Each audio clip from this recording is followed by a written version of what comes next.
I just was wondering if, just if you could explain a little bit to people about like, so obviously we're as lay people listening, and some of us aren't lay people. Some of us here are probably finance people and know more than others. But I think some of this language and just we don't have it right in front of us. Like I think listening, Rhonda, seeing your spreadsheet and like just seeing it in real life was so helpful as someone that may not be in it day to day. Can you explain a little bit about like how the bonding and how that actually affects debt and like kind of what that process is and like why that's actually relevant and important to the budget? I can try. I mean, we can do in a quick meeting. I mean, I won't want to spend too much time because I want to hear from others too who are been muted this whole time. But yeah, so the debt service and bonding. So we bond what we, as a town, the operating budget pays for operations like, staff, utilities, um, programs, our debt service, like things that are operating year to year. We have a capital budget as well, and you can see that that's also submitted with the operating budget. And a capital budget funds things like vehicles or building improvements, things that are capital building capital projects, right? Things that are investments and have a long-term lifespan and kind of depreciate over time. So they're long assets to the town. And so when we have the budget, we have the operating, which we pay through tax revenue, but these capital projects are, and paving actually and sidewalks are one of the biggest capital projects that we are always in the budget. But those are not paid through operating. Those are paid through bonding, where we, as a town, sell bonds and they're bought out, and then that becomes debt.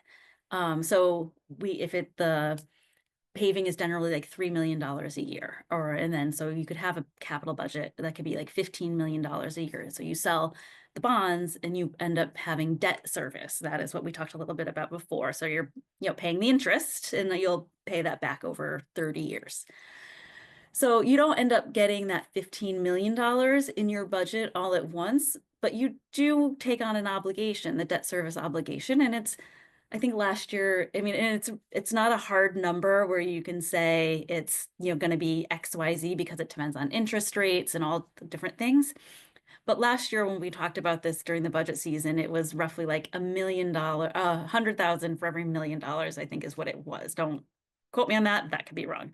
But that ends up being added to your budget for 30 years, right? And so that's why we talked a little bit earlier about the debt service and the restructuring. It's at 30 million right now. It'll go down to 15. And that's the accumulation of these bonding efforts over time. So it's important to think about like what we bond and how we do it, because even though you don't end up paying the full amount, or you're slowly increasing the amount of debt you have as a town. Um, so and I think I mentioned before there was 4 years ago or so, we went into this restructure where we refinanced everything. Folks may be familiar with like you refinance your home because you want a different interest rate, and so we did that in order to build up our fund balance and then pay it over time. And that's where we got into the situation with the balloon payments that over the next 8 years that will then go down. So that's sort of how we are. So when we look at this budget, I have to go back to see what's in there. But there's several, there's our street paving that's in there, which is generally important. People want to see everyone wants to have their streets paved and be safe and do that. But then there's things in there this year around redoing the kitchen at the senior center. There's vehicles and mowers, things in there like that the town kind of uses over time. I know the council has asked for a fleet log. So, what are all the vehicles and when were they purchased, and what year are they? So we can understand like what is the entire um, fleet of vehicles that we have and the types of them. So when we get these requests, we can then do some analysis around like what is the condition, how many do we have, what do we have? So we have to, really look at that very closely because yeah, some of them are important things, but some are wish lists, and this might not be the time to be, borrowing money to make some of these improvements. We may have, push them down the line a little bit because even though it's not the full million, $100,000 at a time adds up. Thank you. And I have a And if question. there's more, Rhonda, you might want to add more too. I just like don't want. The bond rating that we have is going up because of the establishment of the general fund. I recognize that. And that's a good thing. However, I also think it's a bad thing because we don't have a structured plan on how to grow the general fund. We're just randomly, whatever savings we have, we sweep it in there, and we didn't ask for more money, and we have more savings and we just sweep it in there. I think I'm recommending that we have a whole structured plan and put together a 5, 10, and 15-year projection on how we're going to grow the general fund. And I think that the bond rating agencies, Moody's and them, would appreciate seeing a schedule and not just some random sweeping that happens every year at the end of the year. Well, Rhonda, that's where I'll just sort of use this before you were on council. There was, Mhm. and this is why when I talk about the debt restructure, this is the plan. This was the plan to do the fund balance, to build it up.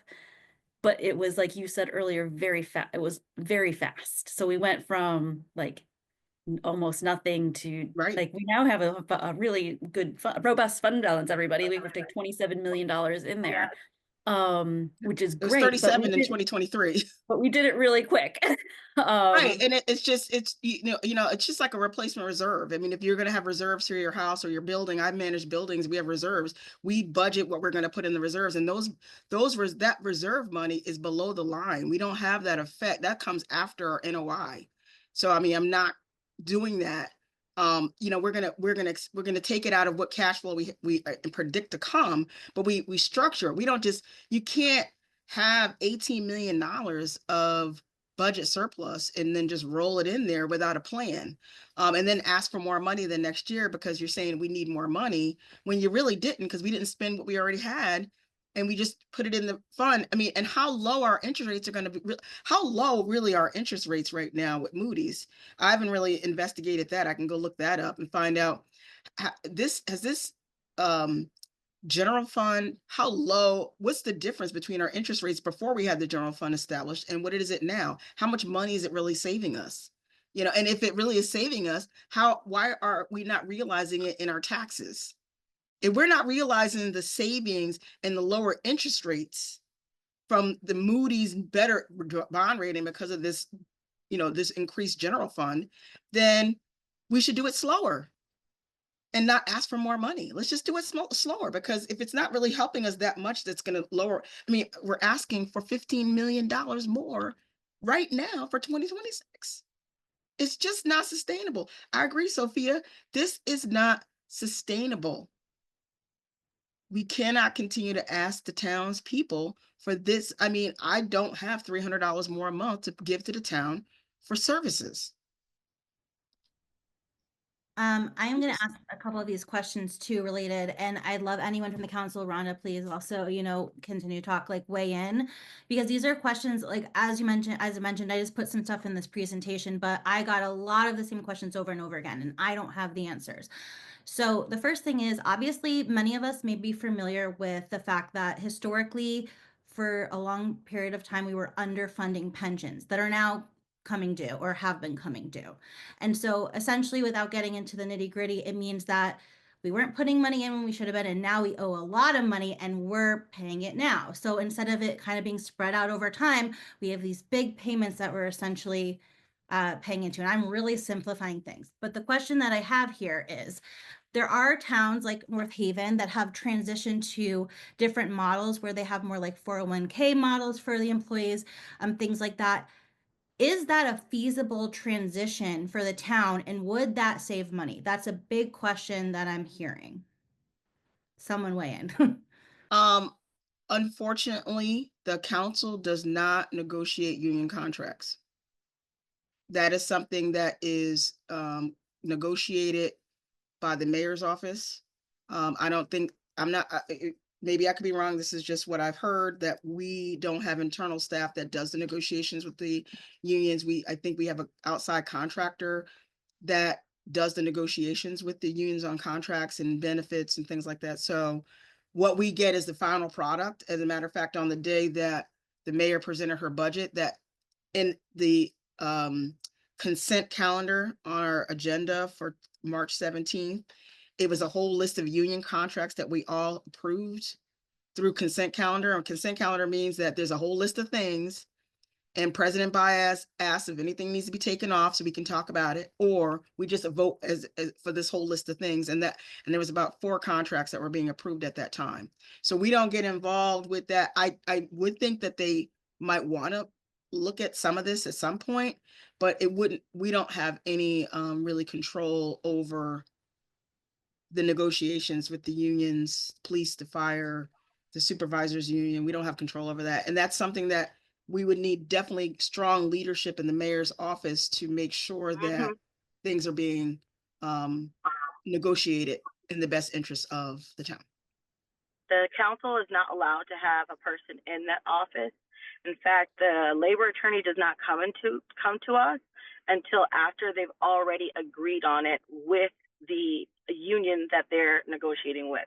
So we've had Attorney Rello to come talk to us and get our points, but he does not talk to us during the negotiation period, and it only comes back to us if after they've agreed as a union and after our town attorney, but not the council, has agreed on it.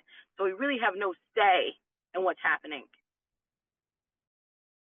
So a quick question, like I'm asking you to be speculative just because I'm a resident, I'm asking as a resident.